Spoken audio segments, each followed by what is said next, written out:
നമുക്കിന്ന് ഭരണഘടനാ നിയമനിർമ്മാണ സഭയിലെ വനിതാ അംഗങ്ങളെക്കുറിച്ച് നോക്കാം. ആനി മസ്ക്രീൻ, ദാക്ഷായണി വേലായുധൻ, അമ്മു സ്വാമിനാഥൻ. ഇവർ 3 പേരുമായിരുന്നു ഭരണഘടനാ നിയമനിർമ്മാണ സഭയിലെ മലയാളികളായ വനിതാ അംഗങ്ങൾ. ഇതിൽ ഭരണഘടനാ നിയമനിർമ്മാണ സഭയിലെ ഏക ദളിത് വനിതയായിരുന്നു ദാക്ഷായണി വേലായുധൻ. ബീഗം ഐസാസ് റസൂൽ.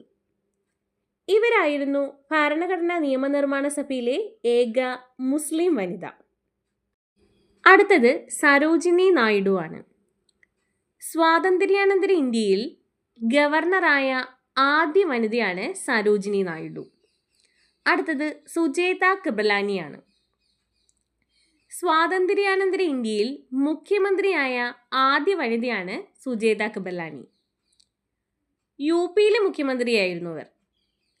കൂടാതെ ആദ്യ സ്വാതന്ത്ര്യ ദിനത്തിൽ വന്ദേ മാതരം ആലപിച്ചതും സുജേത കൃപലാനി തന്നെയാണ്. അടുത്തത് രാജ്കുമാരി അമൃത് കൗർ ആണ്. സ്വതന്ത്ര ഇന്ത്യയിലെ ആദ്യ ആരോഗ്യമന്ത്രിയായിരുന്നു രാജ്കുമാരി അമൃത് കൗർ. അടുത്തത് വിജയലക്ഷ്മി പണ്ഡിറ്റ് ആണ്. അടുത്തത് ദുർഗാഭായ് ദേശ്മുഖ്. RBIയുടെ ഭാരതീയനായ ആദ്യ ഗവർണറും 1950-56 കാലത്തെ കേന്ദ്ര ധനകാര്യമന്ത്രിയായിരുന്ന CD ദേശ്മുഖിൻ്റെ ഭാര്യയായിരുന്നു ദുർഗാഭായ് ദേശ്മുഖ്. ലീല റോയ്, രേണുക റോയ്, മാലതി ചൗധരി, കമല ചൗധരി എന്നിവരും ഭരണഘടനാ നിയമനിർമ്മാണ സഭയിലെ വനിതാ അംഗങ്ങളായിരുന്നു. അടുത്തത് ഹൻസ ജീവറായ് മേത്തയാണ്. ഇത് PSCയുടെ ഒരു പ്രീവിയസ് ക്വസ്റ്റ്യൻ ആണ്. സാർവത്രിക മനുഷ്യാവകാശ പ്രഖ്യാപനത്തിൻ്റെ ഭാഗമായ വനിതയായിരുന്നു ഹൻസ ജീവറായ് മേത്ത.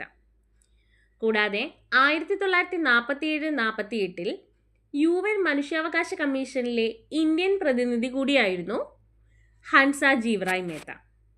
അടുത്തത് പൂർണിമ ബാനർജിയാണ്. അരുണ അസഫ് അലിയുടെ സഹോദരിയായിരുന്നു പൂർണിമ ബാനർജി. ഈ 15 വനിതകളാണ് ഭരണഘടനാ നിയമനിർമ്മാണ സഭയിലെ വനിതാ അംഗങ്ങൾ.